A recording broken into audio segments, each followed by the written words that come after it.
It's just chuffing VAT. It fries my brain every single time. Oh, if I were you, I would just chuck it in the bin and tell them the dog ate it.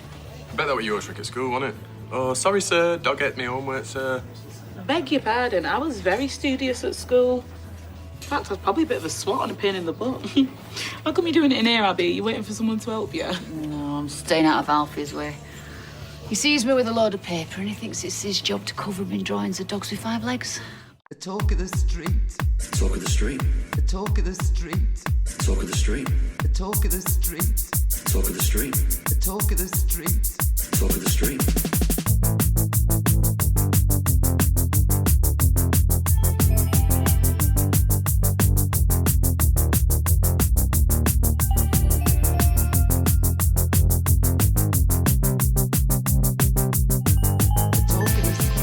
Hello and welcome to episode 302 of The Talk of the Street, an unofficial Coronation Street catch-up podcast that doesn't think Gary's offering Sean a pick of the tat and the furniture thing is half as generous as Gary imagines it to be. I'm Gavin.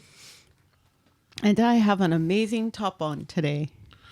Very colourful. Yes. It's kind of like United Colours of Benetton. Or a Hudson Bay blanket. I don't know what that is. Yeah, that's okay. I do know what the United Colours of Benetton are, however, and Yes. that's what that looks like. Yes. I was walking upstairs to go to the bathroom at work today, and the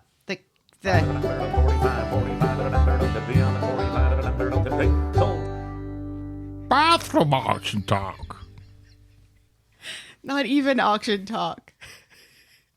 So the business that I work for, it's an auction house. Oh, we know. But it's also an estate sale company, and it also is a consignment store. So the consignment store is on the top level. So as I'm walking up, I'm right by the cashier. And the woman who was cashing out, who had bought something from our store, she looks up as I'm walking up the stairs, and she says to me, "That is an amazing top." And I was like, "Oh, thank you so much." And it made my day. Isn't that lovely? A stranger complimented me today. What did they want? They didn't want anything. I kept walking to the bathroom. It's not like I could give them a discount or anything. And I'll never see them again. I'm suspicious of people like that. A couple of my coworkers have also complimented this top. They also love my globe skirt, my map skirt, especially when I tell them it has pockets. And they also like my pink turtle socks. So it's so nice being complimented. It's all about Helen. It's all about Helen. Yeah. So sorry, no actual auction talk. Just That's fine. It gets it out of the way. it's a happy talk about people complimenting my top, which I love very much. It's like a surf top, which is nice. It's like a rugby shirt. Yeah, well, Oh, it's got wizard sleeves. yeah. It's loose. It's like a sun block sort of thing, but vintage. And like I said, it reminds me of Hudson Bay blankets. I feel like we've is- talked about your top long enough. Also why I have a sweater with these stripes and also a tote bag. How are you otherwise? Yeah, I'm good. It's been a very busy week. I'm happily going to be working from home, doing social media stuff on Monday, and that's good. That's nice. We have 2 auctions going up next week, and, lots to do. Still quite happy with my new employee. How about you? How was your week this week? Yeah, it was all right. Do you have any exciting meetings? No. Did you have any unexciting meetings? I did get a compliment, if we're going to be talking about compliments. Oh, good. The guy sitting next to me said, "You're the funniest person I've ever sat next to." Oh, no, you'll be And I'm intolerable. taking that as a compliment. I'm sure he means funny, haha. Yes. And not, or maybe, and funny peculiar. But I'll take that. A little from column A, a little from column B. I made a joke about Chilean panpipes. Niche or what? But I was working from home today and I got the shock of my life when it turns out that Benny was at home. Yeah, it was senior skip day. Senior skip day. Yes. The day when seniors skip school because they're graduating in just a couple of weeks, so it does not matter. See, I think the times that I skipped school in high school, we just called Friday. Yeah. It's So like, his skip day is just plain PlayStation then? well, for him, you may recall when it was senior skip day for Nick, he and his pals went to Cedar Point. Yeah, in other words, did something. Right, yes. Two very different children. Yeah, no kidding. So that kind of surprised me. It's fun when I think I'm alone in the house and it turns out that I'm not. Well, it's not like you were walking around naked singing Skip to My Lou. No. I was sitting in a meeting being told I'm the funniest guy alive. Or that's how I'm choosing to remember it. Shall we preamble, my dear? Yes, please. Give us some of that. Hilarious, Gavin. You're just simply hilarious. Corrie News.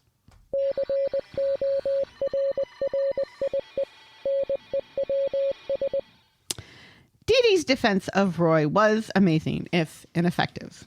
But what's more amazing is that Shanique Sterling Brown was on crutches the entire time while she was giving Roy's defense. She posted on Instagram saying a little behind the scenes. If it looked like I was wobbling a bit, this is why. And she's holding up a crutch. She didn't say what sort of injury she had where she needed crutches. But still, what a trooper. One would imagine a foot or leg injury. One would assume, yes. Mm-hmm. But the particulars are anyone's guess. It may have been a toe, it may have been a foot, it may have been a leg. Can't say I noticed. No, I didn't really either. It's nice seeing her like in court and doing court stuff. You see these boots quite a bit these days, these big plastic boots, the big moon boots. Yes.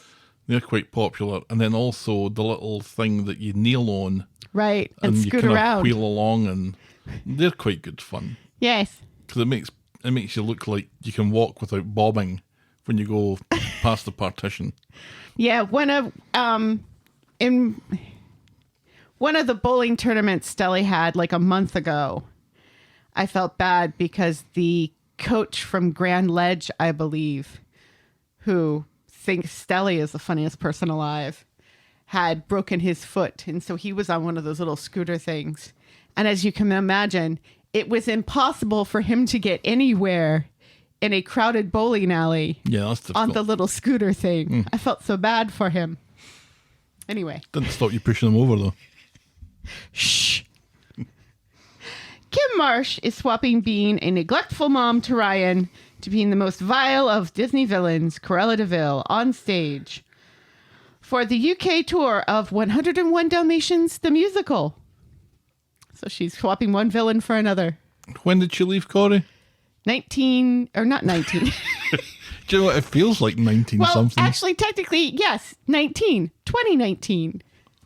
2019. Remember 2019? 2019. Remember the world before COVID? And still valid grounds for appearing on Corrie News. Yes, because she still has family on the street. Sure. And finally, while we all demand justice for Roy, it seems David Nielsen is surprised he wasn't jailed sooner. He said in an interview he was shocked that Roy hasn't been in prison before because it seems like everybody else has. And that he was surprised that they didn't throw him in the slammer sooner.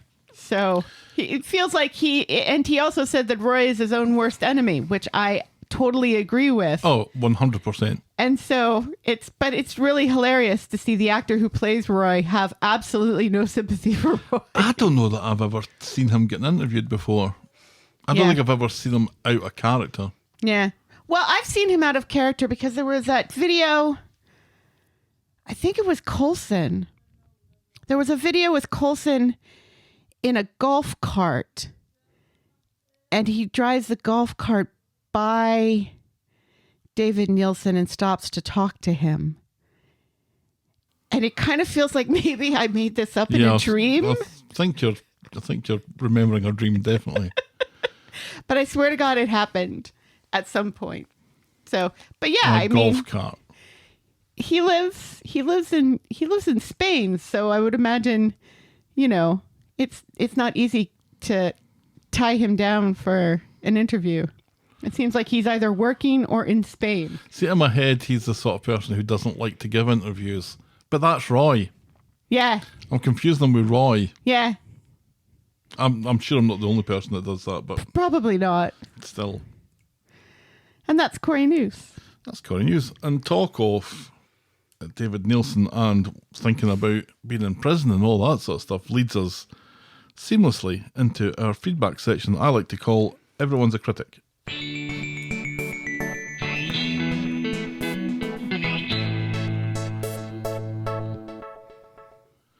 Gail writes into us this week. Remember Gail, she wrote in to tell us about a trip to Detroit recently. Oh, so this is not Gail Loves Olives. This is Gail. Yeah. I'd like to I like to make sure that I'm being distinctive between the one that loves olives and one that doesn't. Congratulations to Helen on her new job. Hope she continues to be happy there. Helen was wondering where we ate on our visit to Detroit. Remember you were wondering that? Yes, if she had some mom's spaghetti. She had dinner at the following restaurants. Grand Trunk, which is an Irish pub. Yes. La Laterna, Italian. Mm-hmm. And San Morelos, also Italian. And that was her favourite. Ah, so... I don't think I've been to any of those places. I think we ate Greek when we were in Detroit and had dinner the last time. Yes, because we were in Greek Town. Well, that was the last time... It was the last time I was in Detroit with you. Oh, no, I'm thinking of Grand Rapids with Stelly, where we also had Italian. Oh, no, and then that other restaurant. The last time I had dinner in Detroit, it was the restaurant that's attached to Mom's Spaghetti, because Mom's Spaghetti is basically, you can go inside the restaurant and eat, but you stand in line outside to get the Mom's Spaghetti. And I'm lying. The last time we had dinner in Detroit, we had pizza. Oh, yeah. Before Echo and his bunnyman. Yes. Yes. And we were sitting next to that couple who were on their very first and probably last date. Very much their last date, yes. It was not going well. And the pizza was burnt. It wasn't helping that we were staring at them, but it didn't go well. John writes, the movie Helen was thinking about last week was Lucy. Starring Scarlett Johansson. Thank you, John. Daisy writes, I am crying at Roy going to jail. I hate this storyline so much. Please make it stop. Lots of people agree with you, Daisy. Yes. Personally, I'm still loving it. You know what? I'm kind of with Bobby on this.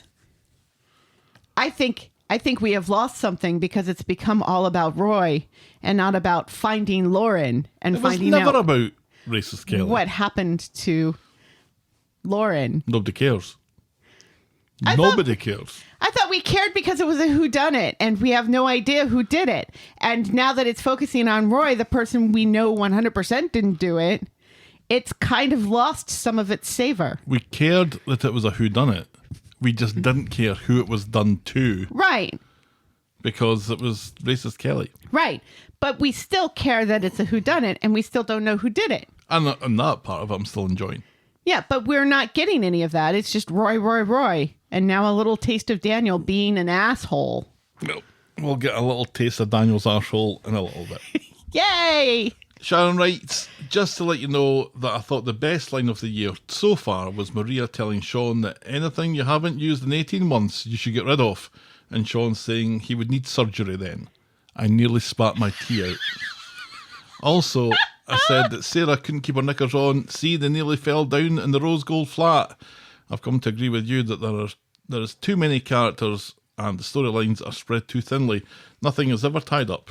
I'm thinking of not watching for a few weeks and, of course, still listening to your fantastic podcast instead. Thank you, Sharon. Aw. Holly has a suggestion of things the show has forgotten. Jack Webster.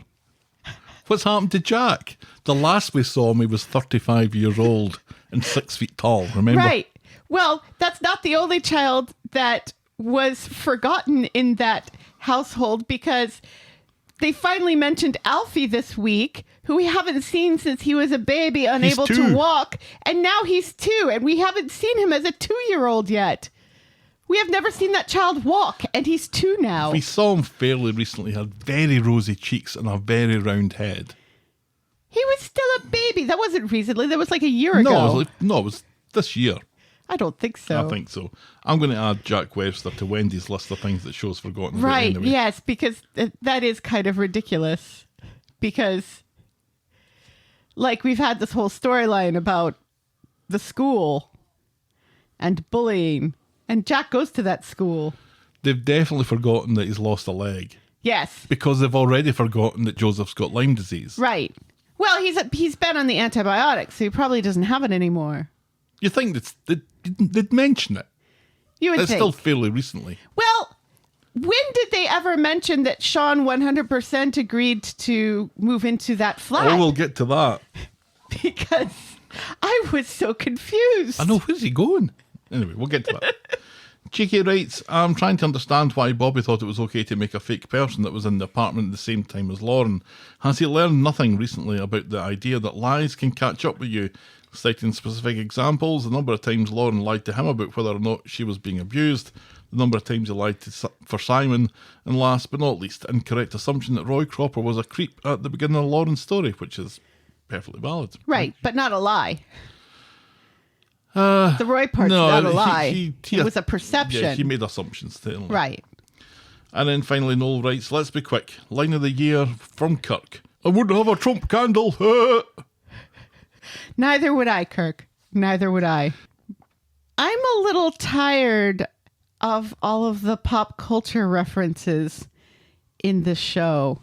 The fact that Michael this week calls Alya Shiv from the Succession show that's finished on HBO now was like, it was almost as bad as them claiming that Chesney and Gemma took their children to see Oppenheimer.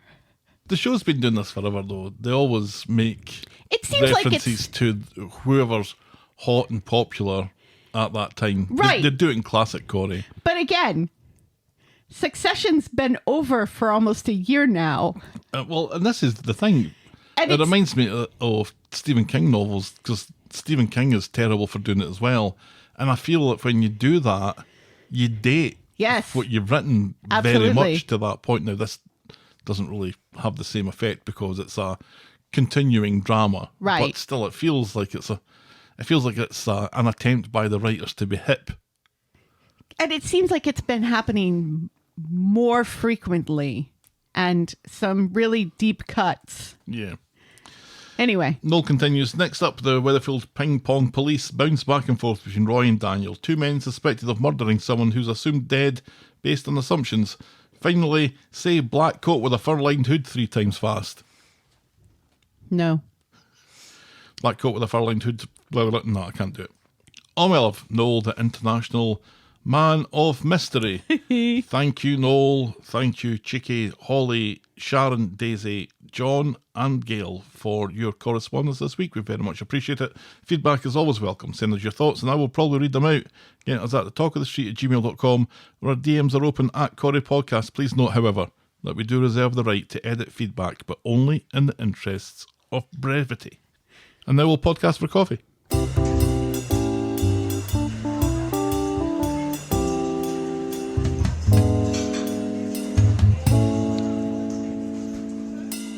Now, Helen, I think you'll agree we've had an embarrassment of riches recently in the terms of coffee from our beloved listeners. Yes, so did they all take a break this week? We are drinking our own coffees this week. I, for the 3rd week, have my same bottle of Coca-Cola spiced. Just a little dribble that's left in it now, with a couple of cans of Canada Dry just to tide me over. Mm-hmm. And I am drinking a kombucha.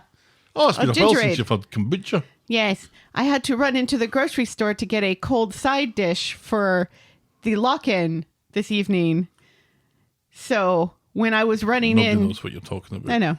So as I was running in to get a fruit plate, I grabbed a kombucha because they're in the same part of the grocery store. So, yes, gingerade. I love the ginger. Been a while. I love the ginger in my drinks, to be specific. Sure. Not in my men. So the Talk of the Street is and will always be free on your podcast provider and on the YouTubes. But if you think our show is worth anything more than the time it takes to listen to it, and if you want to show your appreciation, you can buy us next week's coffee by going to ko-fi.com. That's ko-fi.com/the Talk of the Street. You can also sign up to be a friend of the podcast through the same link, where for as little as $2 a month, you can get a mention in the closing credits of each and every episode. And remember, you can always support the podcast for free. Woo! And get us in front of new listeners by liking, subscribing, rating and reviewing wherever you get your podcasts. Shall we dive in My dear, Yells, please. our first storyline is our last storyline. So the second storyline this week, just a short one from Monday, is Camera Stupidica. On Monday, in the Rose Gold flat, Gary is suspicious as fuck as he tries to get his mitts on Maria's phone to clear the video history that includes Sarah trying to winch him and also him hugging Sarah from last week. Maria, though, won't give him a minute and toys with the phone herself, jokingly threatening that she might go through the old footage when she has a minute. When he sees Sarah outside, Gary tells her about the camera and the footage, which gets Sarah all worried Maria will fucking kill her.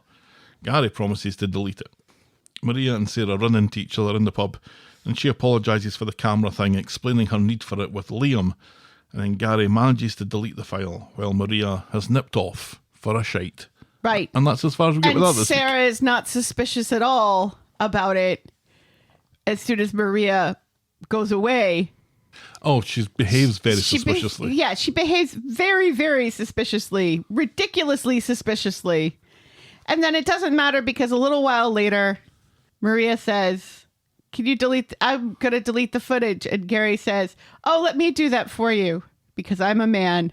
And she just hands it to him and he pretends to delete it. Yeah, because I'm a man, and she says, yes, because you're a man. Right. Lets him delete it. It's gone. Right. So now I'm thinking, well, what was all that about? What was the point? What was the point of any of that? Was it just to show that maybe there's a little bit of unfinished business between Gary and Sarah? No, because they're both very clear. They have no interest in one another. She said, I don't fancy you. Yeah. Which I thought was a little strong. No, he seemed relieved. I suppose. Did they work that well? I don't remember them working that well. I remember there was a didn't. huge amount of suspicion all the way through that relationship because Yeah. remember, Gary was the supervillain at that point. Right, yes. And they were sleeping on an air mattress in Gail's living room. Remember that? God, that's right. Well remembered. Because Terrible. No relationship can withstand that. because there was so many people in that house that they had to. Too many people. They had to. We can't even pretend Right. that someone's sleeping in the bathroom here. Right, We I have think- to have Gary and Sarah on an inflatable bed in the living room. Right. And I think at that point, Gail and Audrey were tops and tails. Aye. Oh. There is an image. Oh, dreadful, dreadful image. Yeah, I'm not checking your porn history in a hot minute. I remember one of my friends when I lived on my own in Falkirk. Did he have a granny kink? Have I told you this already? Well, Audrey and Gail are both Oh, I suppose. grandmothers. So he comes back to my place and he stays in the spare room that night, which is where the computer was. Right. And when I got up the next morning and went to my favourite gentleman's site, I noticed that he'd been in it the previous night and it was all the granny links that had been clicked on. And when I confronted him about it, he says, well, you know, it was like a holiday. You're away from home, you're going to look up something different. Good for you, Andy. Good for you. Imagine looking up porn on someone else's computer. Imagine doing that. We were close. We weren't that close. Although he was a fine looking man. The bold Andy. He was smooth as well. All right, shall we move on to the next storyline that has a little bit more meat to it? Wow. An interesting choice of words after we've discussed porn. Our next storyline is hot legal action. On Monday, Adam has double booked a new client with Fabian's, whatever that is. Have we mentioned Fabian's before? No, but we learned that it's another It's legal another office. lawyer. Right. And it seems like they're bigger and have more people in it and are more professional. I was so confused about all of this. I didn't know why this law firm was meeting another law firm Right. to chat things over or something, or to compare discovery. Was it? I've no idea what it was. I'm not 100% sure, but I think it was an attempt to expand the business by forming a partnership or something. Oh, I don't know. Alya's keen to respect the original booking, but Adam is more interested in meeting a potential new client. Who is a female lady. Client, at the rape hotel. At the hotel, the new client, Rebecca, is hot, hot, hot. And Debbie is quick to spy the two of them as they flirt. Rebecca makes it clear that she's single right from the start. And he calls Alya and tells her to lock up and go home. But Alya is frustrated at Adam's lack of professionalism and takes the meeting anyway. Right, because the guy shows up. And she's not going to impresses- say, oh, sorry, go away. Yeah. And impresses Fabian's people. I think a guy called Rich. Yes. Adam and Rebecca are getting to know each other quite well back at the rape hotel. A little too well, too quickly for someone who's meeting a client. That's your client, Adam. This is not professional in the least. When he arrives at the rape hotel, he's behind her and hears her talking about who she's expecting to meet. Right, some old dude in a waistcoat. And so when she sees him, she's like, oh, clearly this isn't what I expected and all Right. that sort of stuff. And they immediately start to flirt. Yeah, The meeting is never a professional meeting. The No. meeting is always right. like a hookup. Even though it's meant to be professional, because I think she's getting a divorce or something. She mentions an ex. I don't know if that's why she's got a lawyer. And who meets lawyers in hotel bars anyway? Listen, we've got the lawyer's office back, but of Right. course we can't have them both in the same place. Correct. But still, they land back in the street and rush up to the office. They could go back to Adam's place, but Right. she wants danger. Right. Yeah. He says, my flat's just around the corner. And she's like, oh, where's the fun in that? And I'm like, excuse me? Right. What does that even mean? What is with this incredibly horny woman? Where's the fun in that? Fuck me on the street. So it seemed. Let's go back in the gunnel. So they rush up to the office for their hole, and they're in mid-winch when they burst in and interrupt Alya's meeting. Rebecca makes it clear that she's a client as well. Right. Yes. Because she's like, it's my girlfriend. Oh, I'm not your girlfriend, I'm your client. Right. Which just sounds dreadful. Terrible. And then she starts flirting with Rich. Yes, she does. This woman is very horny. She's, I'm going to say, insatiable. Much like the grannies that my friend Andy was looking at. Yeah. She makes it clear she's a client and their boundaries got a little crossed, and then she eventually kind of staggers out. I think she's very drunk. Yes. Adam needs to fuck something, so he decides to fuck his relationship with Alya and orders her to make the coffees like a good girl. He's in charge of the Fabians meeting now. Alya sheepishly shows the guy out, and he's so impressed with her that he offers her a job with Yeah. Fabians on the spot. Right. And promises to put her through law school, I think, or something. Back at the office, Adam gets stuck into Alya and accuses her of flirting in the meeting. So Alya says, fuck this and fuck you, and she quits on the spot. Yes, and she is does. quick to tell Dee Dee and speed dial later. Dee Dee storms to the law office where she wakes up Adam, who was out for the count on the No, couch. that's not in the law office. That's their flat. Oh, was it? Yeah, because they don't have room for a couch in the law office. They've got a couch in the main waiting area. I think it was the couch. I think they were in the law office. She demands that he fixes this, calling Alya their best/only employee. So Adam goes to Alya's to apologise, but Alya tells him to suck on her plums. She's quit. She's working her 2 weeks' notice, and she's taking a fortnight off. Go fuck yourself, Jock, she says, being unnecessarily racist towards Scottish people. He deserves it, though. He's an asshole. He is such a dick to her. She's like, oh, I'm so sorry. Was I meant to pat your head and tell you were a good girl? And she rightly says, no, if you had done that, I would have quit a lot sooner. What the hell is wrong with you? What the hell is wrong with you? You jackass. Yeah, he's unbearable. He's terrible. All because he had the promise of his hole and didn't get it. I don't know. But he was being an asshole before that. I'm just glad I got one of the good Scotsmen. There you go. There's not many of us. Certainly not Andy Fraser anyway. On Wednesday, Alya has slept on the job offer and texted Rich to accept it. When she tells Dee Dee and Adam she's thrilled and he's spitting feathers, this leaves Barlow Legal Services up shit creek with a ton of work they can't find because all the folders are everywhere and only Alya knows the filing system. Right.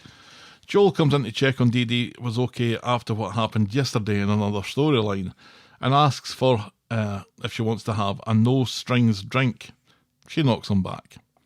Alya meets with Rich in the bistro. Apparently her introduction to the partners at the company has gone down a storm. Meanwhile, back at the law office, it looks like, thanks to Alya, the big clients are moving from them to Fabian's, who, and at this point, I reckon that are lawyers too. So it took me till Wednesday to figure out that Fabian's was actually a lawyer's office, which totally confused me.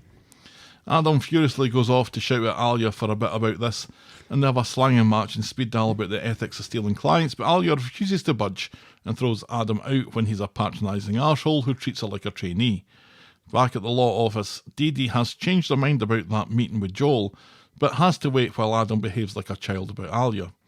Dee Dee suggests that Adam speaks to Alya like she's a human being this time and try and make things right. Joel is late to meeting Dee Dee at the bistro because his ex-wife has called him to let him know that he can see his kid. And we've just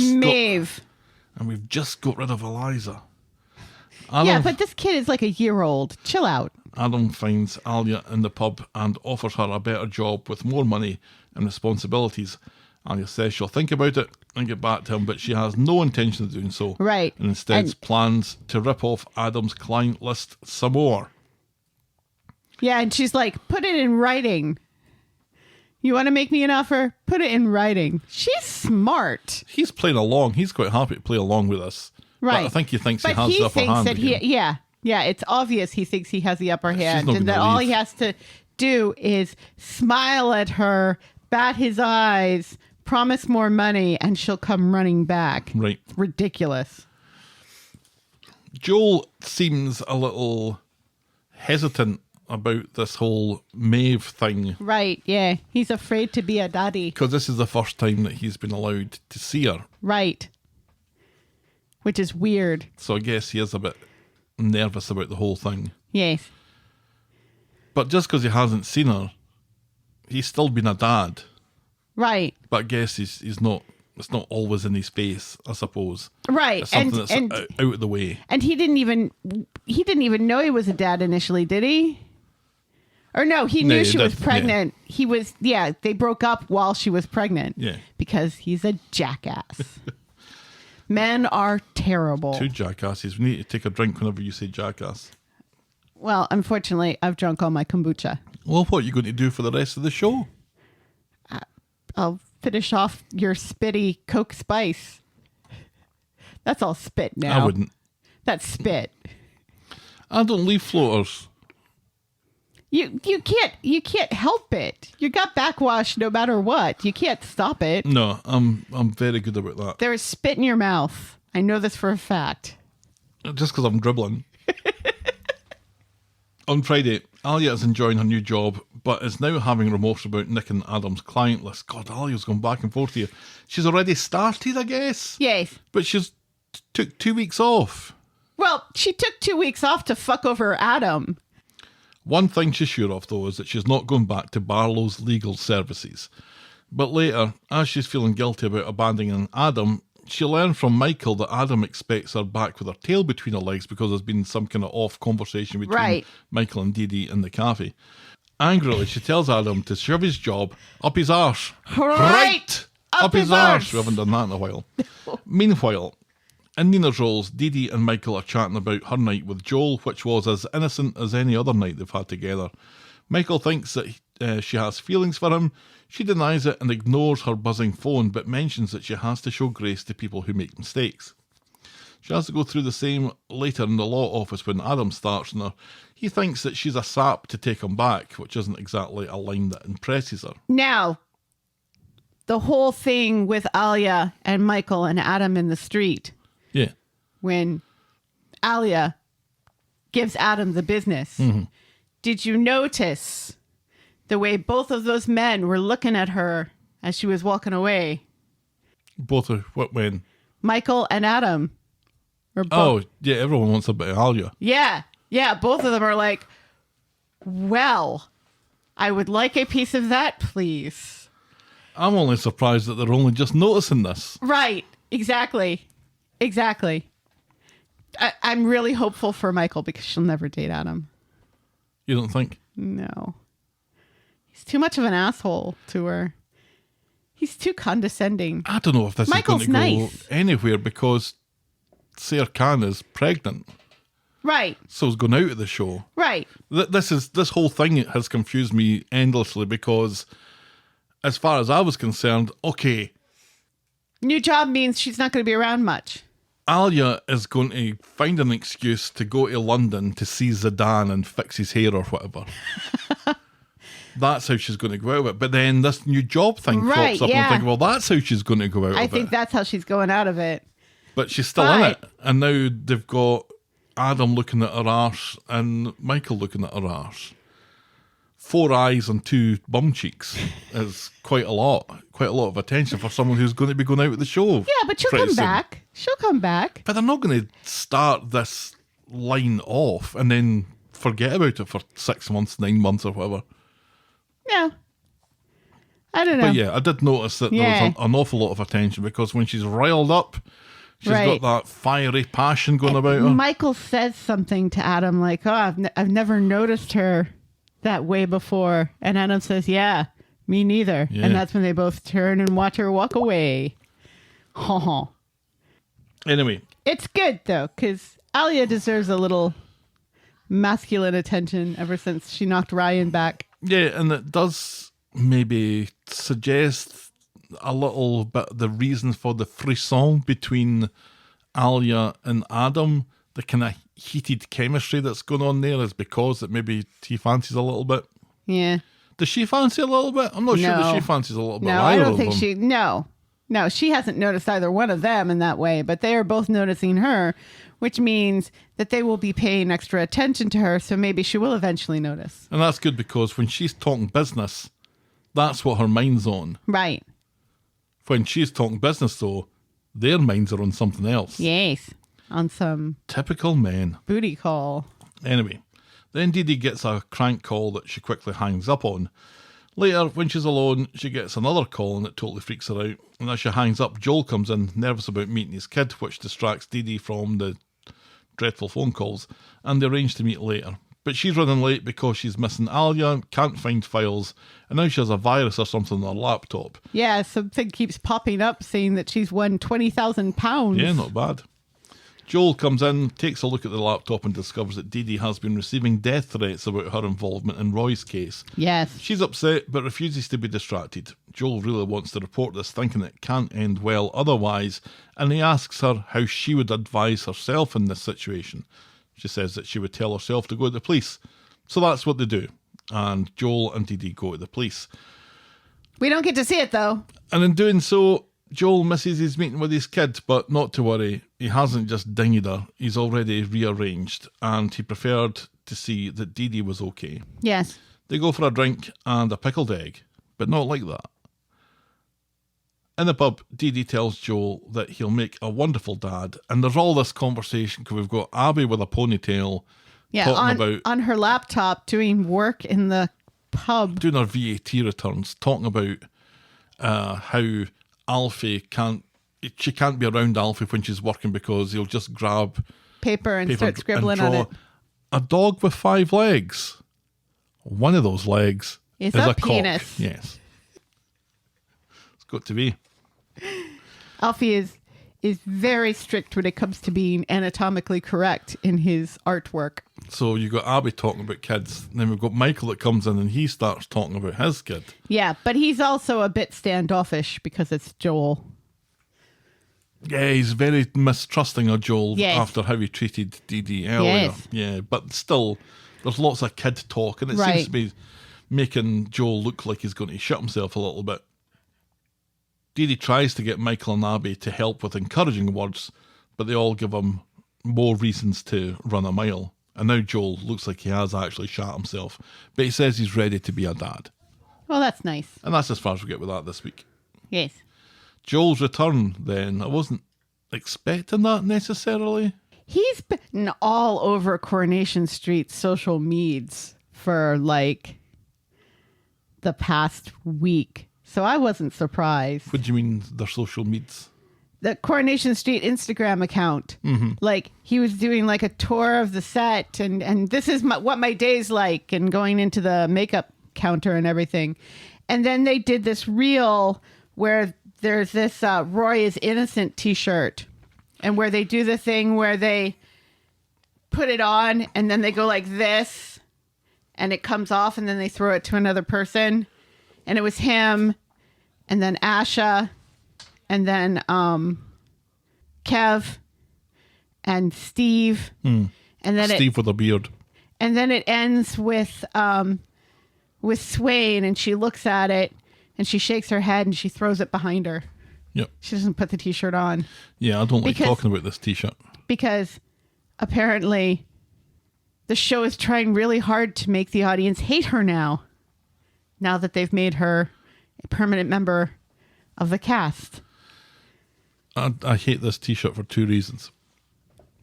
One, the show hasn't sent us one. And it's, 2. They haven't sent us 2. And it sent the shirts to journalists and other corrie podcasters. Well, maybe it's because we're in a different country and they don't want to pay the postage. However, we did send them a t-shirt. For fuck's sake, right? For fuck's sake, we sent you a t-shirt, Coronation Street. So I demand retribution. So there's that reason, extra large. So there's that reason. And the other reason is they're trying to make Free Roy Cropper Yeah. a thing. They're trying to make this But they already did that with Deidre. a living hashtag. Right. Stop trying to make it a thing. If it becomes a thing, then that's fine. But don't try and make it a thing. Right, because then it won't be a thing. People hate you already for putting Roy behind bars. Like every time I see one of these, it's just lots of people complaining about Roy being in jail and how stupid this storyline is and how much they hate it. And it's terrible that they've put Roy in prison when there's no body and no actual proof of anything and how ridiculous it is. You know, so they've kind of kicked themselves in their own asses as far as this is concerned. It kind of reminds me of, remember the whole Addie and the boob lady and how they were like, oh, this is going to be a great storyline. People are going to love this. You know, it's so funny, but also so sexy. And people are like, this is child abuse. Yes. What the hell is wrong with you people? And by people, you mean you. But not just me. Not just me. Everyone hated that. We'll talk about the Roy thing, obviously, at some length later. Yes. Yes. Just a large for me, Coronation Street. So, Joel, I didn't expect him back. And I think I was kind of done with him. Uh-huh. He was one of those fleeting characters who has a secret. We found out his secret. He left. Like, and it was kind of a boring secret. Like any number of Sean's boyfriends. He leaves and we never see him again. But he's back. He is back. And Dee Dee looks like she's going to give him a second chance. Maybe. I think she's very vulnerable right now. I do like that they finally said, oh, you know what? Dee Dee is Roy's lawyer. We should have some of these evil trolls do evil things to Dee Dee as well as Roy. Yeah. It's nice that the show is caught up. Yeah, it kind of makes sense, doesn't it? Yeah. Joel, though, I think, not that I'm determined to talk about him or anything, he looks like he's ill prepared for the being a dad thing. But right. I was wondering, is that it? Is that the only reason he's looking kind of shifty here? Is there something else? You want it to be something else. You want it to be something else. You've always had it out for this guy. Is he potentially the reason that racist Kelly ran off? Is he potentially the mysterious benefactor? No. What we know is that he had an affair that his wife found out about. Right. Potentially racist Kelly. No.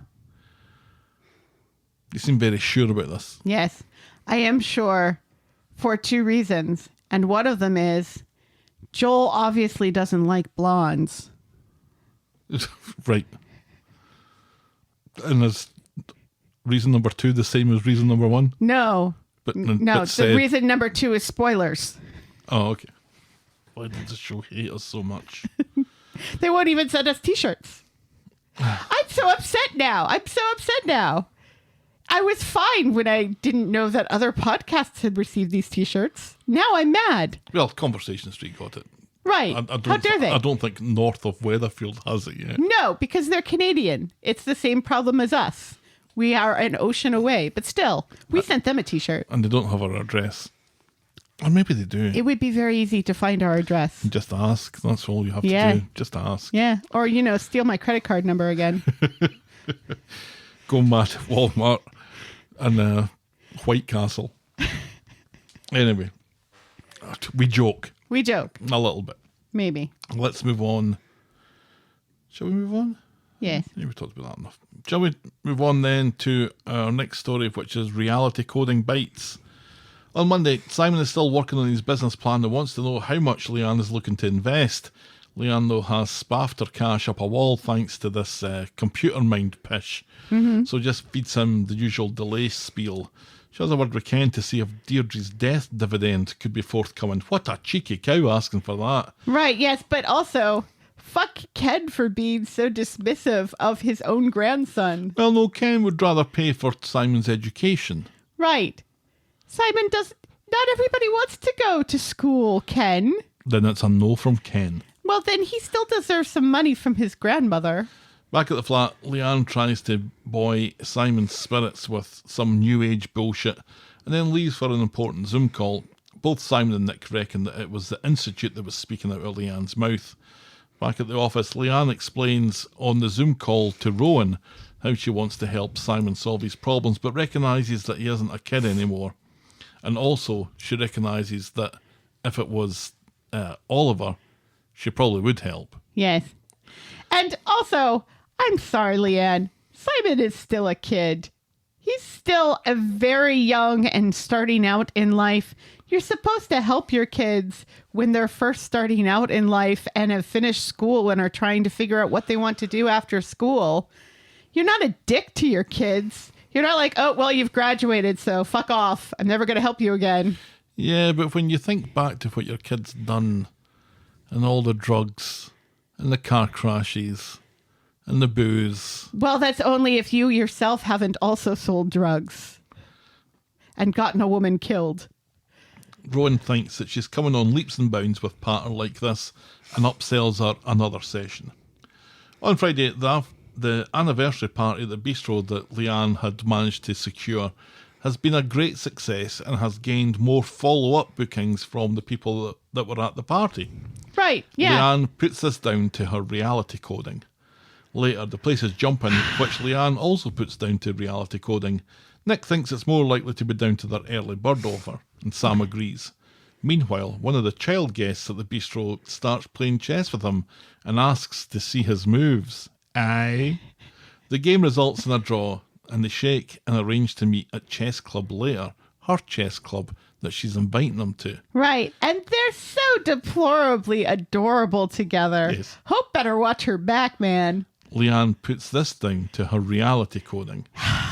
To get her to shut the fuck up, Sam offers to read some of her institute paperwork bullshit. And he's at home reading one of these leaflets Aloud! When Toya comes in. She's still sceptical, but seems impressed that Sam is even trying to keep an open mind about this, but then also seems to be a little concerned that someone so young is reading all about this brainwashing bullshit.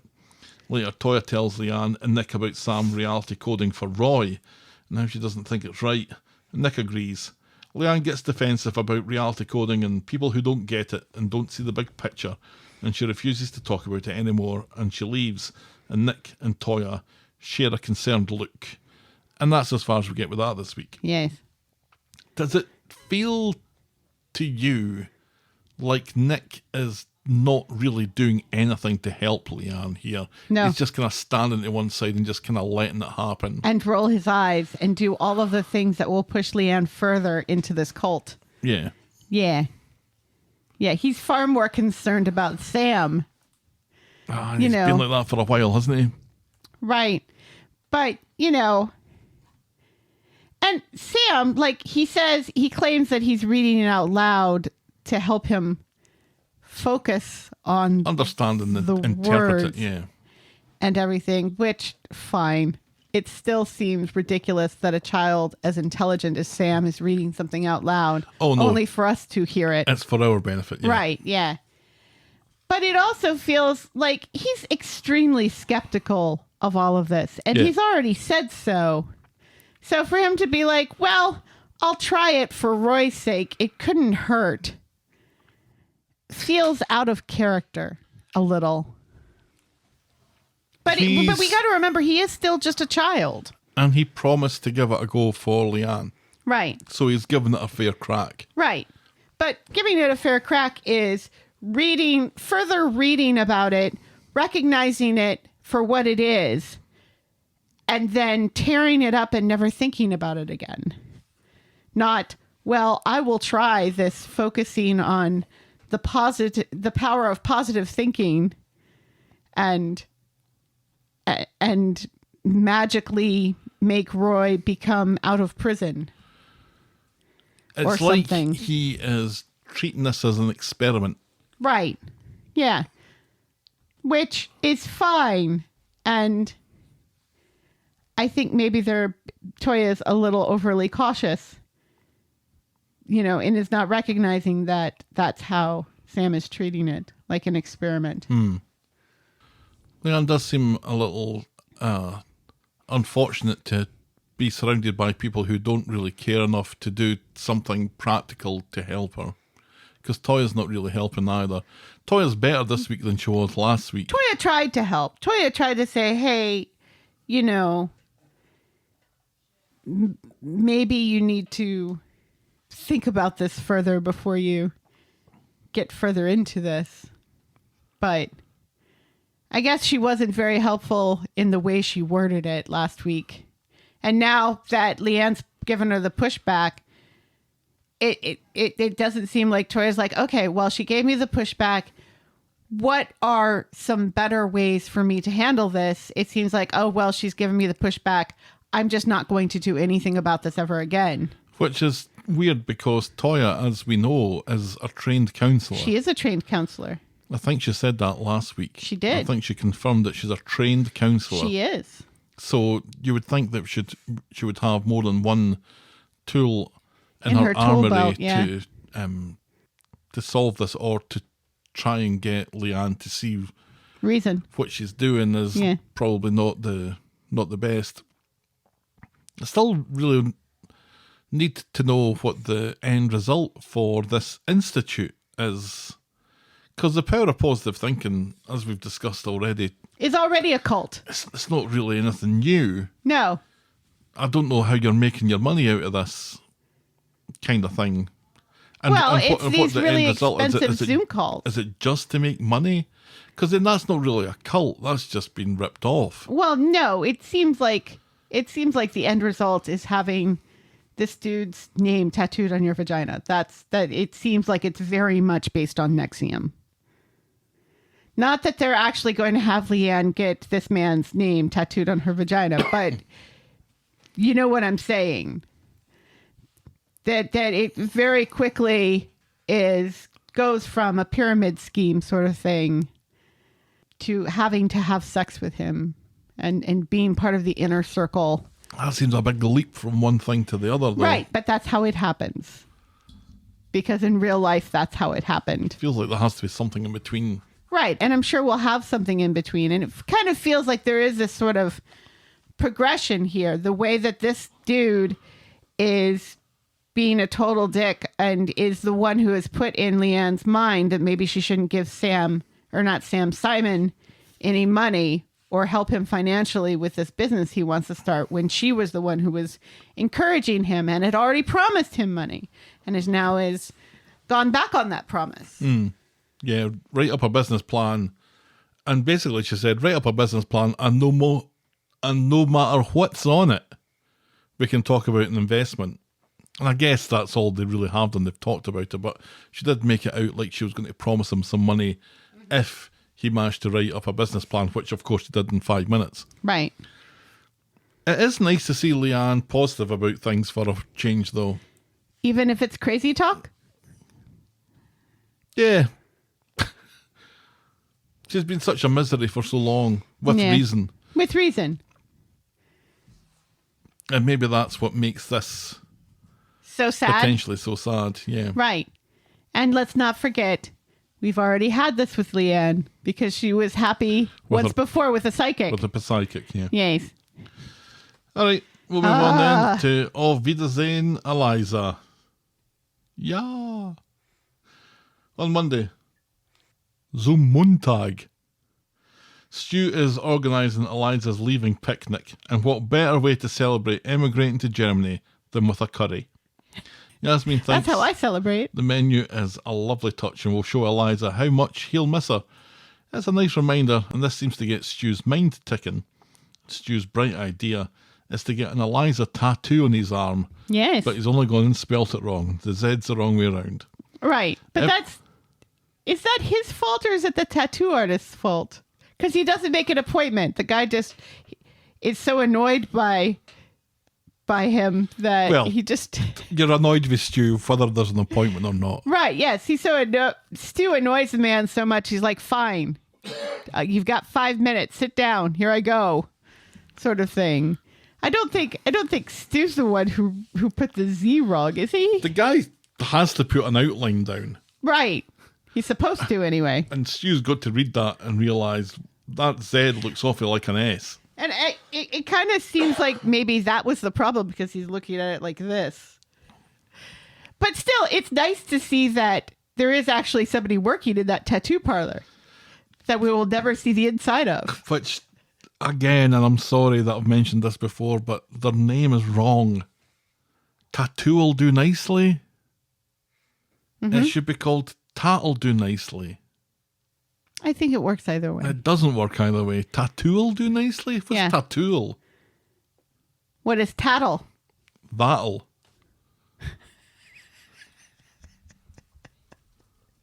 Kind of thought that was obvious.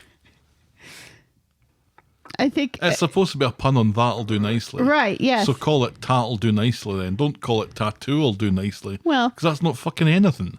Maybe tattle do nicely has already been taken. But if this is the quality of their work, although I guess it needed a little bit of colour in it, but it wasn't a bad tattoo. I No, it guess. wasn't. But this is a continuity nightmare now, unless He actually gets the tattoo. no, sure, unless this poor Bill Fellows actually gets a tattoo of a random person's name spelt wrongly on his arm. No, unless It's not spelled wrongly. The Unless- Z is just backwards. well, that's spelt wrong. No, because it's still a Z. It's an S. S's don't have corners. Sure. If he's going out of it, though, if he's going out of the show, if he's going to Germany and not coming back, then who cares what he's got done in his arm? Well, he's not. He is coming back. Well, is he? Yeah, he said he's coming back. In this whole Because thing. this feels like it's, if he comes And it's back, then also it's a just part of- Tyrone's tattoo all over again. And it's also a part of his arm where it will be covered most of the time. It's covered by most a of the chef's time, wipe. so they have to remember that when it's not covered, that To they write need to it stick in. this stupid tattoo. Right, yes. That's why Tyrone's is on his ankle, because we're never seeing that ankle again. I bet we do, and I bet we see Stu's arm again. We're far more likely to see Stu's arm than Tyrone's ankle. Anyway, It's not that kind of show. no, it's Victorian Coronation Street, where Tyrone nearly shows off an ankle. Woohoo. Twit to woo. Anyway, so everyone thinks this is hilarious, but now Stu has Eliza's name tattooed badly forever on his lower left arm. Yasmin thinks Stu should go to Germany to make sure Eliza settles in, and everyone agrees to spell Eliza's name wrongly from now on. Ha ha ha ha ha ha ha. This'll be your thing, says Yasmin. On Wednesday, nice to report that before Eliza fucks off to Germany, she goes to say cheerio to her murdering mother. Yes. We don't see this. At home, Yasmin wonders what the future holds for her and Stu, Eliza, Hope and Sam meet up in Speed Dial for a farewell chat. They're all going to miss each other. We won't. Stu looks on sadly. He thanks Yasmin for putting him and Eliza up, and he worries that things haven't been great between the two of them because he's an annoying twat, and he offers to move on like the littlest hobo that we talked about last week. Yes, Hey, Helen. or the Incredible Hulk. She doesn't want to talk about it at work, so later Eliza leaves for Germany, and more people turn up to say cheerio to her than showed up for Tracy's, maybe. I didn't count. As they leave, Yasmin tells Stu that she wants to start with a clean slate when he gets back, and Stu is made up. The taxi drives off with Eliza and Stu, and then promptly explodes, killing everyone inside. And that's as far as we get with that storyline this week. You're terrible. So, farewell, Eliza. You've been in the show for 18 months. Yeah. That seems impossible. And it is a shame that the way that they set this whole family thing up was just Terrible. just so bad and never worked. No. Never got the audience sympathy, I don't think. And then they did what they do so often, is they don't do anything with it for the longest time. They were never on the show. And then when they came back, Eliza was just Terrible. so annoying and just a headache. And the whole Dom thing, I still don't know if the show knows if Dom's a goodie or not. Yeah. Because he was a baddie, remember? Right, yes, he was a baddie, and then all of a sudden he turned into a goodie without any work. No, there's no No work prompting, is no done nothing. here. Right. It's Sean moving into racist Which- Kelly's death flat We'll all get- over again. We'll come to that. Yeah, I kind of feel sorry because nobody wants to dislike a young character Right. as much, but she wasn't given really anything to work with, so she kind of had to come to this. And then when they threatened that Stu's going to go and not come back, I kind of admit that, you know, I said the other week that I kind of thought this character's maybe gone as far as they possibly can, and it's hard to see where more interesting stories than what we've got, which haven't been all that interesting, are going to come from. So if he didn't come back from Germany, it's hard to imagine anybody's going to be really all that worried about it. And Yasmin doesn't seem to be all that involved in the relationship anyway, so Right. she'd maybe be kind of bummed for a couple of days, but we'll Well- surely get over it. The man needs to work, and Ted Lasso is over, so. Sure. He's a frequent contributor to the Alan Partridge universe, and Yeah. it's pretty funny in that. Yes, he was very funny in Ted Lasso. Nothing was funny in Ted Lasso. Oi! It wasn't funny. Shut up. You did watch all of it. I saw enough. It gets better. Just like The American Office. I will never know. Our penultimate storyline tonight is Sean and the property ladder. On Wednesday, Sean is moving. I thought he was staying at Eileen's. Right. Where's he Eileen going? said now that Dylan is leaving, you can stay here for the rest of your life. He went to look at that place, and that's when he noticed the blood on the curtains, and he was like, oh, this place is gross. We never see him agree to move in. We never see him sign a contract. We never see him say to Eileen, well, that's it. I'm moving out now that Dylan is staying. Nothing. I was so confused. I was like, what is going on? Have I had a stroke? Am I missing something? Where's he going? Is he leaving? Is that what he's doing? Is he going to that London? Not in that Not in the back of that van. in that back of the florist van, he's not. It was the Underworld van because Kirk was driving it. I thought the Underworld van was white. Yeah, this was white. No, it's black. Matters not a jot. No. But yeah, he's moving to the precinct. Is this Racist Kelly's apartment? It Yes. looked like it was laid out slightly differently. It looked more like Abby's flat in the precinct than it looked like Racist Kelly's flat in the precinct, which also was Addie's flat in the precinct. It didn't look like Addie's flat in the precinct. It was completely turned around. It looked like Racist Where Kelly's. the door was, because the door was on the right. Right, which is And where... that was where Addie's was. No, Addie's was Racist over Kelly's there. was on the left. No, Addie's was on the left. Racist Kelly's was on the right. No, because when Asha came in, she came in from the right. And when she left, she went out from the... She went out That went, on the right. that went like straight into the apartment. Addie's, where you open the door and there's the couch. Racist Kelly's is you open the door and then you have to turn to face the couch. I think it's just that the furniture is different.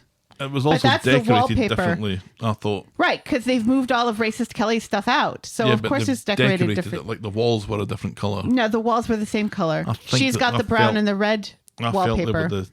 were a different colour, but we can agree to disagree on that. Yes.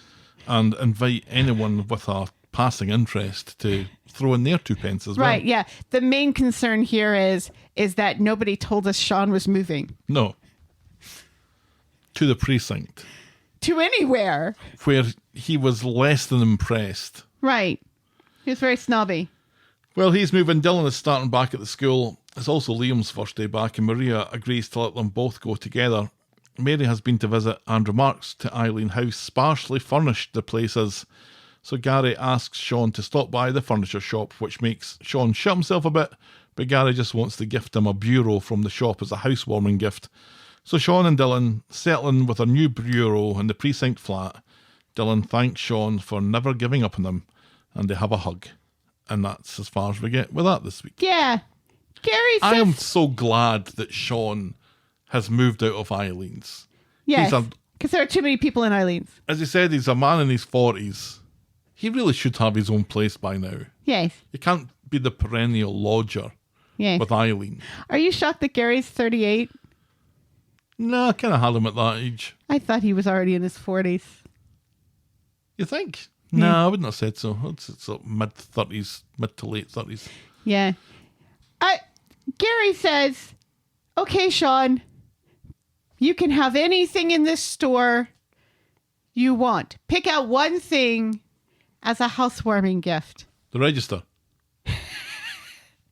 And he picks, like, the least useful bit of furniture he could ever possibly have. Well, it's And full I of tat. think, and I think the only reason why he chose it is because Eileen and Mary were hovering over it in that scene where Gary offers him anything in the store, because they come with him because Sean is afraid that Gary is going to punch him in the face. Yep. Which, Sean, it's over. Right. It's over. Nobody's going to punch you in the face anymore. Well, Gary's not going to punch you in the face He anymore. could have punched him in the face a little bit. Would that have made you feel better? Yeah. But like even Dylan's like, what are we going to do with this? What is this for? And he's like, oh, it's a little writing desk. And Dylan says, when have you ever written a letter? Well, Sean can keep up with correspondence with Violet now. Yes. Now that he has a bureau to write at. Right. To write his little Victorian letters to Tyrone's ankle. It was nice to see. It was nice to see that the furniture thing was still a thing. Yes. It isn't full of the greatest. I remember when Fizz used to work there. Yeah. Fizz worked. Gary had an employee. That was shocking. And he still supposedly does, clear outs of estates. Yeah, So, it's it's an operating store. valid business now. It's not just a front for Gary's loan sharking. Right. Remember when Gary was a loan shark? Remember when Rick the Chin was alive and yelling at his plants? Oh, he dusted his plants. And that sounds like a euphemism, and it isn't. It's not. He really did dust his plants. He did. Oh, Rick the Chin. Rest in peace. Yes. Pieces. They found him, right? They did. They did in the new that They did, field where the soccer thing was going to go in. because Laura the Chin took responsibility for it, Yes, and then she died. and then she died. For a second there, I had to remember that Laura was the mother and not Kelly. Kelly the Chin. Yeah. Kelly the Chin, Not to Who be is- confused with racist Kelly. who is now floating around in a TARDIS. Yeah. We still haven't got any positive confirmation or otherwise of the name of Antisocial Lauren, who may or may not have got her whole of Dylan in the Rovers when it was boarded up that time. Right. What was the name of Antisocial Lauren? Anyway, let's move on to our final storyline. Where on earth is Racist Kelly? On Monday, Dee Dee is visiting Roy ahead of his hearing. He's worried about being seen as a sexual deviant with the prison population and asks for a pen and a paper from Dee Dee. Meanwhile, back at Nina's Rolls, Nina and Bernie are struggling to keep the cafe running. Bobby thinks they should be focusing more on Racist Kelly, not just Roy. Bobby! Bobby, phone! Meanwhile, Nina gets a message from Dee Dee and races off to the Crown Court, where she's joined by Carla, who really is struggling to keep it together. At the court, Dee Dee is in her barrister garb, and she promises to do her best. She looks fetching in a wig. She does. And it's good to remember that she came in as a barrister as well, not just a solicitor. Because it's not, you won't see Adam like this. Adam's not allowed to do this. He's not a barrister. Right, and yet he's the one who owns the company. Yeah. He made her a partner. Why is it still not Barlow and Bailey? Mm-hmm. The circus? Ringling Brothers Barlow and Bailey lawyer's office. Yeah. She gives Nina the letter that Roy wrote in his cell, and before they read it, Evelyn worries that he's given up. Roy's letter sees him in an apologetic mood, sorry for ignoring all the advice he's been given, and Evelyn is overcome with emotion and leaves. The bail hearing does not go well, as the prosecution make a case that Roy has a history of being a flight risk and has been charged with assault while on bail, and there's nothing that Dee Dee can really do about this other than spell out the abuse that he's suffered at the hands of the armchair sleuths. And it's quite an impassioned speech that she makes, and Roy listens impassively to both sides while Carla can't listen to any more and leaves too. Meanwhile, in the cafe, Bobby is still beating the Racist Kelly drum. Bernie reminds him that if the police have no one else in the frame, they'll both be fucked. Roy goes to jail, and people forget about Racist Kelly, warns Bernie. Carla comes back to the court to hear the judge order that Roy be held on remand until trial. Michael, no! Shouts Ed from another storyline last week. Carla is furious at Dee Dee and tears a strip off of her. Nina is far calmer, and Dee Dee advises her to stick close to the phone as Roy will be allowed one call. She's upset when she's left, and Joel from several weeks ago shows up to offer his condolences. Meanwhile, Bobby's in the Rovers to get an idea from Glenda of who she thought would have taken Racist Kelly. Glenda doesn't really know who Racist Kelly is, so just says someone strong, probably, and big. Despite Dee Dee's advice, Nina, Carla and Bernie shut up the cafe early and go to the pub to complain about Dee Dee, who, let's remember, hasn't been paid for any of the work that she's done yet. Joel sticks up for her and explains how much she's done for Roy, so Carla apologises, and Dee Dee reminds him again about the phone call and suggests someone should be in the cafe. Right. And of course, they miss Roy's call. Even though Nina runs in a very long skirt to try to get it. Bobby decides to take matters in his own hands and goes to the cop shop.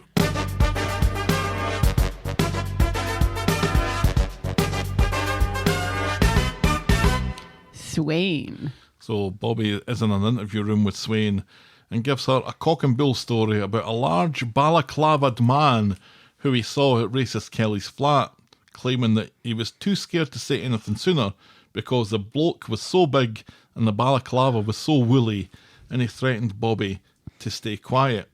Swain thinks the guy sounds like a dreamboat. Bobby goes back to Carla's and explains that he's implicated her in his lies to the police by saying that he told the cops that he told her all about it. Good night then, Auntie Carla. Night then. Night night. The fuck is he doing? I don't know. He's being Bobby.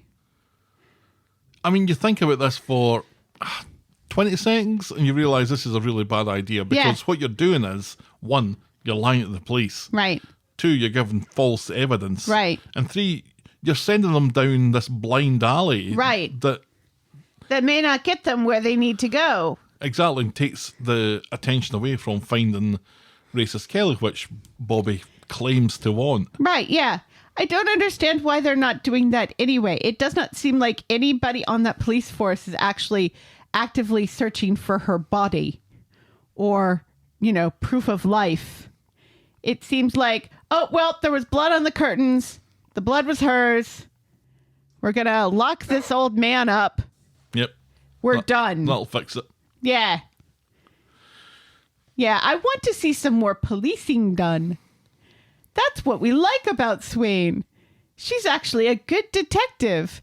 And detectiving is about more than just sitting in a room barking questions at people. I don't mind them coming to the conclusion that Roy is a suspect in all this. Yeah.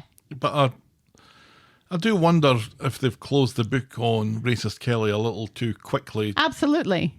And it's weird because certain characters in the show are kind of doing it as well. They're assuming that she's dead one minute, and then they're assuming, well, nobody really knows if she's dead or not the next minute. And it feels like we're kind of being a little manipulated. Of course we're being manipulated. It's a TV show, but we're being manipulated into thinking that she is dead.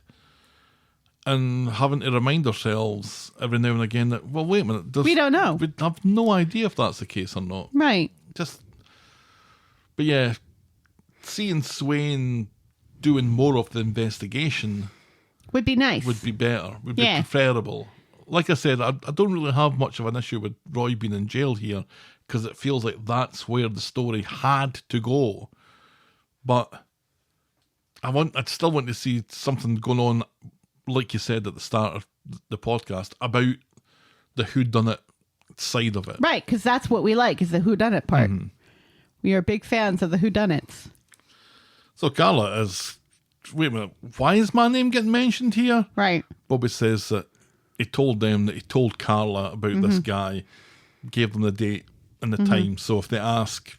Then she knows what to say. So she's fucking furious about this, She and she's is. still fucking furious on Wednesday. Not only has he lied to police, he's also diverted their attention in the wrong direction. Just as that, he gets a call from Swain demanding that he comes to the station for further questioning. It was kind of funny. He picked up the phone and introduced himself as Kim Jong-il. I know, that was funny. And then he's like, oh, no, I'm sorry, detective. Obviously, I'm not Kim Jong-il. Meanwhile, Roy has gone on an unofficial hunger strike kind of thing and isn't accepting visitors. Nina hopes that she'll be able to change his mind by visiting later, but when she does, Roy stands her up and refuses to leave his cell.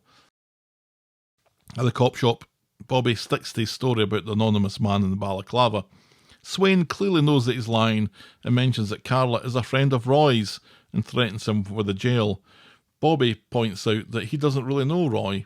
He doesn't really know Racist Kelly either, and at this point probably knows Roy better and has known Roy longer. Yes, but he hasn't snogged Roy. No.